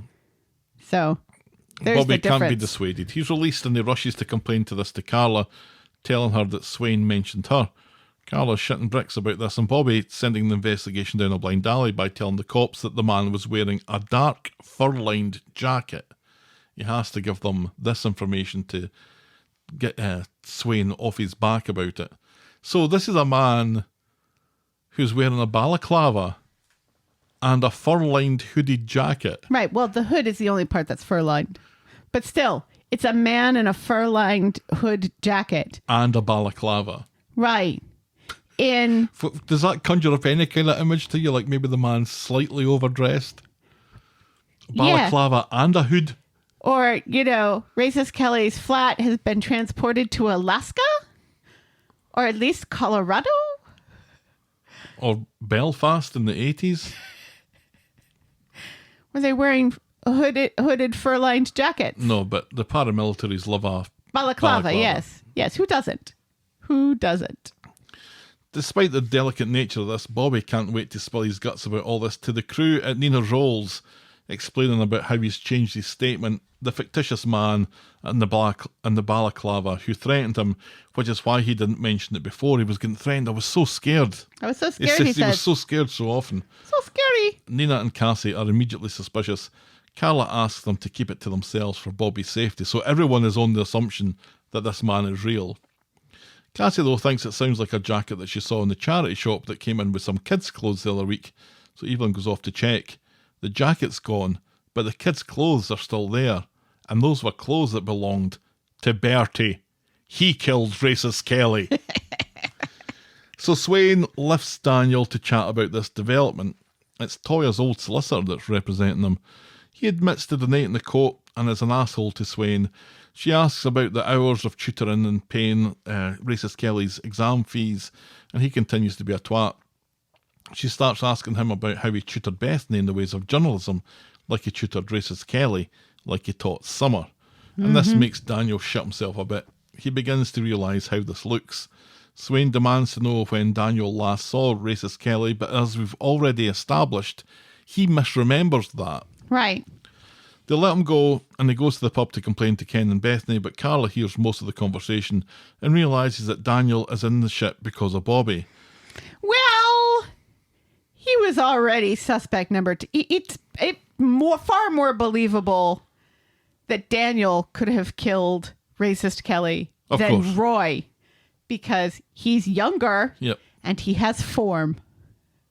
For killing young women?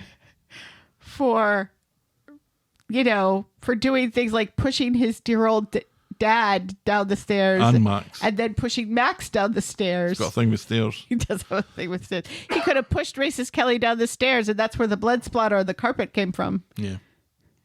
At home, though, Bobby says he only did it to help Roy and find racist Kelly and doesn't reckon Daniel will get the jail. Like, it's just, they probably haven't done that much damage. Right. Swain, though, has left a message to talk to Carla and she plans to come clean. Bobby begs her not to, as this will land him in the nick. It's Sophie's choice. Or Carla's choice. As Bobby and Carla are heading to speak to Swain, they run into Nina, who explains how Roy has shut himself off and refused to see her, and how worried that she is about Roy doing this. So at this, when Swain appears looking to speak to Carla, it looks like maybe she's not going to throw Bobby under the bus after all, and later, after she's done and she gets home, she tells Bobby about the change of plan. She went along with Bobby's story after all because first and foremost, they need to keep Roy out of prison no matter the cost. So she's choosing her still husband, right? They're still married. Yeah. Separated, I guess. His brother, her brother-in-law. Right.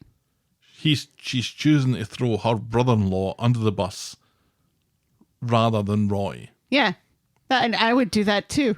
Every day of the week. Every day of the week. But just saying that out loud. Why not? It's Daniel. Right.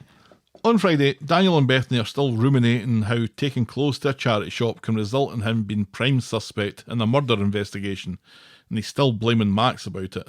Bethany remains oddly opinionated on the whole thing. She suggests they go for a walk, so they do that, and leave Bertie alone. Yeah, where is Bertie? Who knows? Outside, they run into Max and Daniel shouts at him for a bit. And Max isn't exactly petrified. It's not my fault you're a weirdo, he says. Bethany drags him away while Daniel shouts threats in public.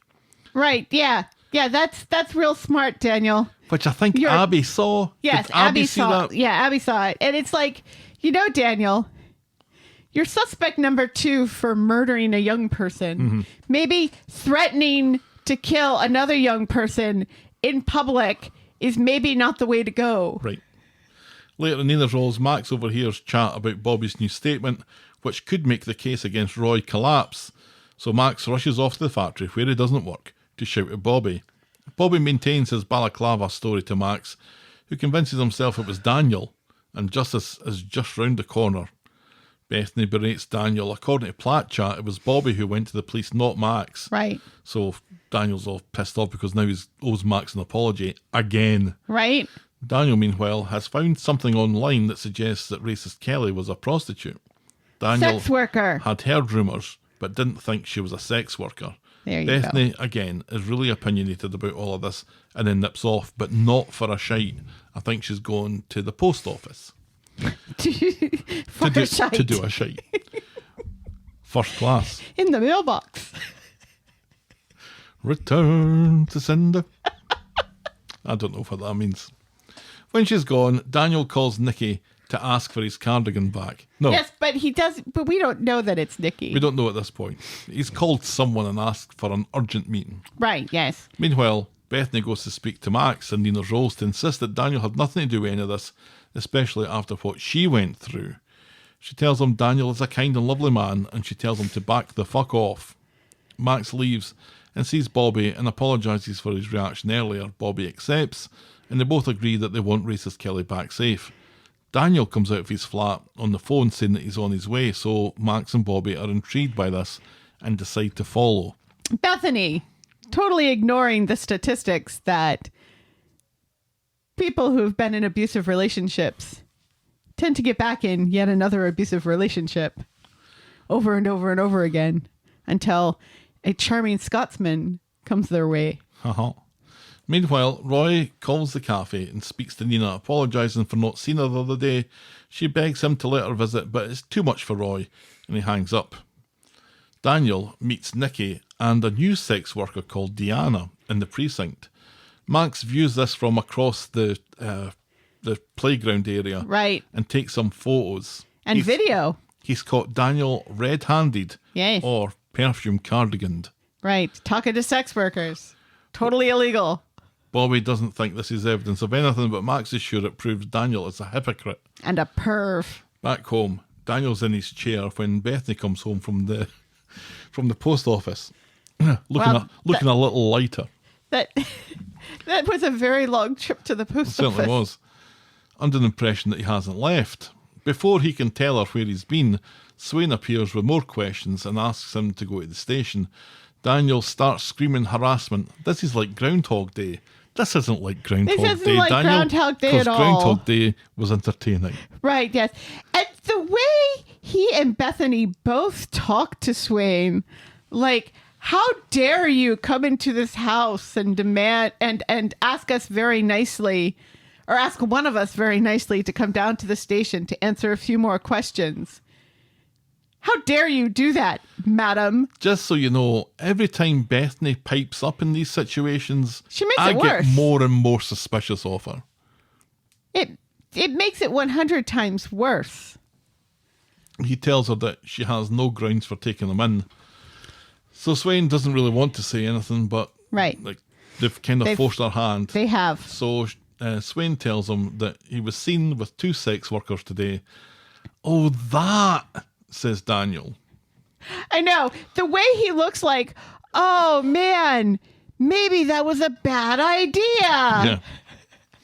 Meanwhile, at home, Carla and Bobby chat about Daniel. Bobby is starting to think that he did it after all. He tells her about the evidence that Max found. Carla doesn't think this is much evidence and thinks it ridiculous that they sent the pics to the cops. Carla thinks Max and Bobby are toxic together, and she's got a point. Later, Daniel has been let out and Bethany is upset that he didn't tell her about all the sex workers. She knew about the rumours of Nikki, but didn't think that they were true, and he tries to explain about the sex Like, cardigan thing. no, it's fine. I didn't pay her for sex. And she's like, oh, you just got it for free then. So what? And then it's like, we don't even get to hear him explain about the sex cardigan. I'm so disappointed. I didn't pay her for sex. I paid her to wear my dead wife's cardigan and lay in a bed and talk to me and hold my hand and wear perfume. He's explained all this a good 2 or 3 times now. You'd think he'd have it like down pat. Right. Or just have like a little card that he hands out. Yeah, that explains the situation. It was grief. It was just grief. Like when I got off of you, remember that? Right, That yeah. was grief as While well. my wife was dying. Remember when I proposed to you with my dead wife's ring? Yeah, that was grief as well. Right, yeah. Why is she in a relationship with this man again? Tell you, his grief is doing an awful lot of heavy lifting here. Which is more than we could say for Sinead. Bethany can't, because she dead. Bethany can't deal with any of this and throws him out. Back Of home. his own flat. No, they were at. Oh, that's right. They were at Sarah's. They were at Sarah's. Back home, Nikki's turned up to Daniel's. Again. She's asked around her sex worker contacts, but has drawn a blank. Yeah, because she is no longer a sex worker. No, she she's is an outreach worker who Right. helps sex workers get out of the game. Right. She's Yes, because the show is still insisting upon the narrative that all sex work is bad. She's about to leave when Daniel asks Nikki if Roy ever used her services. Fuck you, Daniel! Nikki thankfully says no, but says, "Do you know what? There's other prostitutes." But as she's about to leave, Bethany walks in and she makes a Bethany face. Daniel and Nikki say this is all innocent and about racist Kelly. Daniel explains that Nikki is now an outreach support worker who helps sex workers, so that's nice, isn't it, Helen? No. He tells Bethany that Roy didn't use Nikki's services, but that doesn't mean someone else did. That he maybe used somebody else because, according to Daniel, men get lonely and must have female companionship, completely ignoring the fact that Roy is surrounded by a tribe of women who are desperately trying to get him out of prison. Now, do you think if Roy got the services of a sex worker to wear one of his cardigans, that they'd have one of the buttons at the bottom, like he had on one day last for the entire day? It was all buttoned up wrong. Oh, that would be wonderful. It would be certainly much more comfortable than the sex cardigan. Daniel says that Swain's got him in our sights, that he's one of two suspects. He knows he didn't do it, and now he's sounding like he's determined to prove that it was Roy. Right, just to save his own ass, because he's a dick. And then there's a horrible scene of Roy kind of losing his mind, and there's special effects, and Roy's eye goes a kind of David Banner sort of way. Right. It looks like what happens in Three Body Problem when they put the helmet on. And all that is best forgotten. Yes, because it was terrible. And that's how we end this week's episodes. Yeah, I did not like that scene at all. I hated that scene at the end. It was so unnecessary. Yeah, it was unnecessary. They're like projecting Lauren's face on the wall. Right. It looks like special effects from the 1970s. It looks like psychedelia. It was awful. They were making it kind of look like Roy had done it. Or like Roy was going crazy. Seeing a wee mouse or a... Right, yes. Or a cat. A cat. Yes, it's Johnny It's all in over Johnny's again. cell. It's Johnny's cell that's haunted by this imaginary cat. Well, yeah. Poor Roy. He doesn't want to leave his cell because he doesn't want to get beat up. Yeah, you can't blame him. No. Although... And the jailers are being so nice to him. The jailer that he's got is... It's a very nice kind of man. his best friend at the moment. Yeah. He's a Trying to get him sweetie. to eat things. Right. The good thing is that Roy's got his phone in that little cell Right. because he's on remand, so he Right. has access to phone. He doesn't have to put a phone up his arse or anything. No, he's not Harvey. He can, now that they've okayed the numbers that he gave him, Right. he's allowed to phone the cafe and stuff. Right. So that would be like a way to reach out if he were to use it, but it doesn't seem like he's even keen on doing that. Yeah. He's at a very, very low ebb. Yeah. He calls Nina once. And then just hangs up on her. Right, yeah. And when Nina says, no, I'd like to talk a little bit longer because, I want to be supportive of you the way that you were supportive of me, he hangs up. She's in mid-sentence. Click. Oh, fuck this. Here she goes again. Click. Call me when you're falling into a lake again. Oh, God. Running down that wee embankment. Clonk. Oh. Splat. There's a thing that the show has kind of forgotten about again. Yeah. Asha being a paramedic. Now that the whole... Now that she's not in a love triangle anymore. Well, we haven't really seen Asha very much in the show. She showed up once to say, that she still cares about Nina and Roy, and then she leaves again. We'll keep that on the back burner. Yes. We haven't really seen any of the Alahans, except for occasional spottings of Dev being 100,000% Dev. So, as if we needed another reason to hate Daniel, here he is, seemingly very keen to do some digging, and does he seriously think that Roy is lonely enough to be looking for the services of a sex worker? Surely not. Surely not. Because, again, like I said, he's focusing on loneliness. Because, let's be honest. When you look at Roy, you don't say, that's a man who needs to have sex. No, or do you say there's a man that's lonely? No, because he's surrounded by friends, and he, like I said, he's got this tribe of women just surrounding him and supporting him 100% of the time, you know, and also Stu The thing that's... and Bobby. Well, Stu helps a great deal, doesn't he? He got a brick in the face for Roy. I think he helped. The thing that kind of sticks in my craw a little bit here is that through all this, Daniel is choosing to treat Roy as the enemy. That Yeah. Roy is Daniel's enemy here. Daniel is his own enemy here. Yes. If he would only just maybe not Shut up. meet up with sex workers every now and Right, again. and not threaten teenagers in the street. Now, the whole thing with the jacket and the baby clothes Right. is a kind of unfortunate coincidence. Right. But everything else is kind of Daniel's own doing here. Right, yeah. He's just as bad as Roy as far as that's concerned. And historically, this is kind of Daniel not doing himself any favours. Right. Historically, it's him not realising that someone had a crush on him. Right. Which a new teacher should absolutely have had some training in. Right. To realise when Yes. this sort of thing's going on with Absolutely. young women. Right. He chose Or men. not to do anything about that.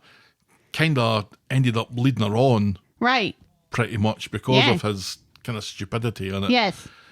To the whole throwing Max down the stairs Right. stuff. It's like, you know, every part of Daniel's character along the way, ignoring his relationship with Daisy, which has its own problems, Right. is kind of setting himself up to be this kind of character who would be more or less capable of doing something as Right. outrageous as murder or maybe just assault. But Right. you know, The fact that he's so willing, once it seems to be very serious that he's being considered, he's so willing to throw Roy under the bus and say, well, if it's either him or me, I'm going to make sure it's him, even though he's an old man who is lovely and would never... Daniel in the beginning of the episode calls Roy the most innocent, moral man on the planet. And then by the end, he's like, well, if it's him or me, then I bet he was using sex workers, because I sure did. You know, and if one of us has to go down, it's going to be the old man who's the most innocent person in the world. it really surprised me that Nicky even entertained that question Right, and didn't tell him to go fuck himself. right. Well, again, does Nikki really know Roy? I don't think Nikki knows Roy. No. So for her, from her point of view, it even though the question, did he ever, you know, obtain your services? First of all, that's a question that deserves the reply of, fuck you, that's none of your fucking business. Absolutely. But for her to then say, that doesn't mean that he didn't use other people. For us, that's offensive. But for Nikki, she doesn't know Roy. Yeah, I guess. And she but she does know men, or the majority of men. So it's not, to her, it's not impossible. To us, it's impossible. But to her, I can see where she, but she doesn't need to say it out loud. Why would you say that out loud? No. Especially to Daniel of all people. Yeah. And again, you know, here Daniel seems to be nice and wanting to solve this problem and find racist Kelly. That's the whole reason why he called the sex workers in. And now he has forgotten all about trying to figure out what happened to racist Kelly. And now his focus is Self-preservation. self-preservation. Sex workers assemble. Now, we haven't really mentioned the fact that there's also another team of sleuths who are on the case. Yes, there is. And this is far more interesting. Sam, Hope, and Eliza, Yeah. who's going to help from Germany somehow. She can ask the German sex workers if they've found anything out. Which I think is far more delightful. And I was kind of pissed off that we didn't get more of that. And instead we got Sam reading Leanne's pamphlets out loud to himself in a room by himself. You can see, and maybe we're still to see it happening, but you could see Sam becoming absolutely obsessed with proven Roy's innocence. Yes. The only thing is, this is a very adult world and Right. a very adult storyline. Yes. And seeing Sam involved in it makes me a little itchy. But I Hope think- is fine. But yeah, sure. Hope can go all in this and then set fire to it all. Right. But if there was somebody who was going to crack this case, It's going to be Sam. it would be great if it was Sam. Yeah. Because Max and Bobby, Carla is right, the two of them together, they bring out the worst in each other's They nature. do. They do, you know. And it's funny because there are times where Bobby says to Max, you know, maybe you're a little too obsessed with this guy. Maybe we need to back off a little bit. And there are times where Max is the same way with Bobby. Like maybe let's focus on this thing over here instead. Maybe you shouldn't be so focused on this aspect over here. Yeah. So there are times when they are good for one another, but it always falls into this toxic hole, which is a bummer because they both need friends. It is still hilarious how much Max has in for Daniel. It's just, it brings me an enormous amount of joy. I still believe he's in love with him. I still believe Max is actually in love with Daniel, and that's why he's so obsessed. Quite possibly, and the way that he's behaving just kind of adds fuel to that potential fire. Yes. But he does not care a jot about saying to Daniel's face Yeah. exactly how he feels about him. Right. Calls yeah. him a weirdo to his face. Right. Calls him a perv. No issue whatsoever. Does not give a fuck when Daniel threatens to kill him. Yep. Which, let's remember, Daniel threatens to kill Max to his face in public. A child, essentially. And the fact that the camera lingered on Abby there suggests to me that there's a little bit more to come from that. Yeah. That her witnessing that confrontation is going to play a part in this. Well, see, and this is the disappointing part because she does mention it to other people later on, but the way she talks about it is Max winding Daniel up and not Daniel shouting at this child in public and threatening his life, which was kind of a disappointment to me that Abby saw it that way instead of the correct way. It still feels like there's more to come from that. Yeah. I hope so anyway. I'd like I said, though, a few minutes ago, every time Bethany has anything to say in this, it does get my suspicions raised that at the very least, she's writing a story about this. All's not what it seems with Bethany, I don't think. There's something there, whether it's she's writing a story or whether she knows what's happened to racist Kelly. The way that she's asking questions and she's confronting Swain and the advice that she's given to Daniel, and basically any time that she forms an opinion on anything that's going on here, it always feels a little bit, this is a clue about something. And the way that she's looking kind of shiftily about the place, I still maintain that she's got something to do with this. Whether it's as much as knowing exactly what's happened or whether she's looking to make some money out of it, there's something going on. Or that she's recognizing patterns for something in her own life. I think it's very intentional, the fact that she brings up her own sexual abuse this week. Well, I don't think that's a mistake. The week that was Coronation Street. No. Yeah, that is the week Yeah, that that's was. what I said. That's what I say. Yeah. That was the week that was Coronation Street. Yeah. Helen, tell me, what was your moment of the week this week? Oh, God. It's hard to say. Is it Dee Dee in court or is it Alya giving Adam the business? I kind of feel like it's Alya giving Adam the business. In the street? In the street with Michael as a witness. Yeah, there weren't many standout moments. I don't think it was a bad week, but there wasn't many standout moments. Right. And the standout moments were really sad and involved Roy in prison. And I'm not giving moment of the week to Roy in prison. Roy in prison, no. No. That's what the show wants us to do, but we refuse to be manipulated until we are paid off with t-shirts. That's not to say that I'm not enjoying Roy in prison, because I am. I want him out. I don't want... But I want him out at some point in the future. Yeah. Soonish. Focus on the whodunit, not in shocking the audience by putting a beloved character in prison. Come on, guys. You know better than that. Free Roy eventually. That's what I say. With T-shirts. Extra large. Just a large. Just DM for address. All right. Alya given Adam the business as our Moment of the week. Moment of the week. your boring moment of the week.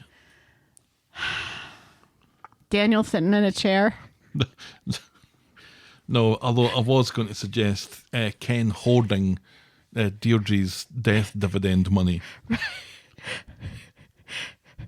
Ken suggesting Simon take a course in business. That's it. You stingy man. That's Fuck you, Ken. That money's just sitting there. She's been dead forever. Amy's due some of it. In fact, I think Amy might have Amy's got some of it, Yeah. but not a single one of the other grandchildren has gotten a single cent from any of that money because Oliver's dead and Simon is not the type of kid to go to college. Your score out of 10 this week? Like you said, it wasn't a bad week. Quite enjoyed it. It wasn't like a great week either. It wasn't a great week, but we got rid of Eliza. Which was a good thing. It was good for Do everyone. you think that it's weird that we got rid of Eliza before Eliza gets justice for getting run over by a car? It's never going to happen. It's never going to happen. It's never going to happen because Mason got sent down for the knife thing instead. The cops were like, Yeah. Somebody pranged this wee lassie's elbow. Nah, well. They've got away with it. and got a concussion. The perfect crime. She didn't get a concussion. She got a broken arm. Didn't she have a concussion as well from falling on the street? I don't think so. I think she did. You always get a concussion from falling on the street. Medically induced coma. Sure. Anyway, your score. 6. 7 for me. I quite enjoyed it. Okay. I mean, the thing that maybe it was a contender for boring moment of the week was the fact that that video thing never amounted to anything. But apart from that, I quite liked all the storylines. I was confused quite a lot about the lawyer Right. stuff And what have you, Sean. and Sean. But do you know what? I enjoyed it. I enjoyed myself. I this think week. I would have given it a 7 if they hadn't had that scene with Roy at the end where he's in a 70s psychedelic movie. Oh yeah, you're tempting me to take half a point off. So let's move on before I do that. This episode was brought to you with thanks to our friends of the podcast, Daisy, French Helen, Pickles, DT, Trisha, Wendy, Noel, Canadian Helen, Christy, Shandy, and English Victoria. Thank you very much. Thank you very much, guys. Folks. If you've ever credited reality coding for the successful recording of a podcast, write in to tell us about it. We're the talk of the street at gmail.com, and we're at Corrie Podcast on Twitter, Facebook, Instagram, Threads, and Blue Sky. You can shout me and Helen a coffee or become a friend of the podcast by heading to ko-fi.com, that's ko-fi.com/the talk of the street. Check out voggle.co.uk for links to our merch store, YouTube channel, and blog. And if you're so inclined, please leave a rating and a review on the iTunes or your podcast provider of choice. And be sure to check out our pop culture sister podcast, The List of Lists. We're less funny there. Intentionally. Thanks for making it to the end of another episode, and we will be back next week with more Talk of the street. The Talk of the Street. Bye. Cheerio.